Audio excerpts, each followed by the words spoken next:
سلام دوستای عزیزم، به ریتم آشپزی خیلی خیلی خوش اومدید. من امروز قصد دارم یکی از دسرهای بسیار خوشمزه و سنتی ایرانی رو آموزش بدم به اسم فرنی. لطفاً با من همراه باشید. میریم سراغ مواد اولیه.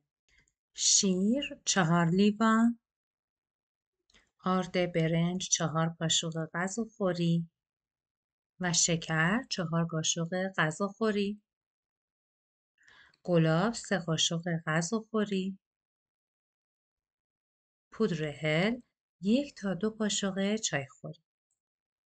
خب حالا برای تهیه این دسر فوق‌العاده خوشمزه‌مون ابتدا شیر رو داخل قابلمه میریزیم، میذاریم که بجوش بیاد. تا بجوش بیاد تو این اثنا ما میریم سراغ درست کردن آرد برنجمون. آرد برنجی که داشتیم رو با آب مخلوط میکنیم و همش میزنیم تا ترکیبمون یک نواخت بشه و موقعی که میخوایم آرد برنج رو داخل شیر اضافه کنیم گلوله گلوله نشه. پس این کارمون خیلی برای کیفیت فرنیمون مهمه. خب به همین حد که رسید دیگه کافیه. همینطور که تو تصویر میبینی شیرمون به جوش اومده و دیگه وقتشه که ما آرد برنجمون رو بهش اضافه بکنیم. آرد برنج رو بهش اضافه میکنیم و دمای شعله رو هم همینطور پایین میاریم، به حد متوسط میرسونیم. اونو مدام همیش میزنیم تا گلوله گلوله نشه. توجه داشته باشید که ما اگه آرد برنج رو مستقیم به این دسر میزدیم باعث میشد که کاملا گلوله گلوله بشه و همینطور اگه الان که داریم همش میزنیم ولش کنیم و دیگه از هم زدن دست بکشیم شروع میکنه به گلوله گلوله شدن. پس بهتره که ما مدام اونو هم بزنیم و با گاز باشیم.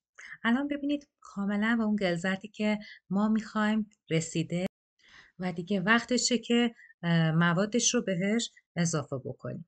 من همین الان شکرش رو بهش اضافه کردم و همش میزنم تا کاملا داخلش حل بشه و ترکیب کاملا یک نواخت بشه و بعد از اون گلابمون رو بهش اضافه میکنیم. گلاب حدود 3 قاشق غذاخوری داشتیم. به ترکیبمون اضافه میکنیم و بعد از اون میریم سراغ هلمون. هل رو هم حدود 1 تا 2 قاشق چایخوری داشتیم. میتونیم اونو بنا به ذائقه خودمون کم یا زیادش بکنیم.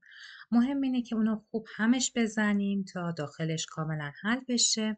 همطور که میبینید من کاملا هل رو داخل ترکیبم حل کردم و الان دیگه کاملا فرنیم آماده است برای سرو. به به، بسیار بسیار خوشمزه و جذاب و خوش‌آوا رنگ. دوستای عزیزم من فرنی رو با گل سرخ همینطور خلال پسته و بادوم و پودر گردو تزیین کردم. یه دسر سنتی هستش، بنابراین سعی کردم از تزییناتی که بهش بیاد و توش گل سرخ و پسته و بادوم داشته باشه استفاده بکنم. حالا میتونید بنا به سلیقه خودتون اینو تزیین بکنید، حتی میتونید از پودر شکلات استفاده بکنید. دوستای عزیزم امیدوارم که این دسر بسیار خوشمزه و سنتی رو تهیه بکنید و همراه خانواده‌تون ازش لذت ببرید. اگر از این برنامه خوشتون اومد لطفاً با لایک و سابسکرایب منو حمایت کنید. تا برنامه دیگه، خدا نگهدارتون.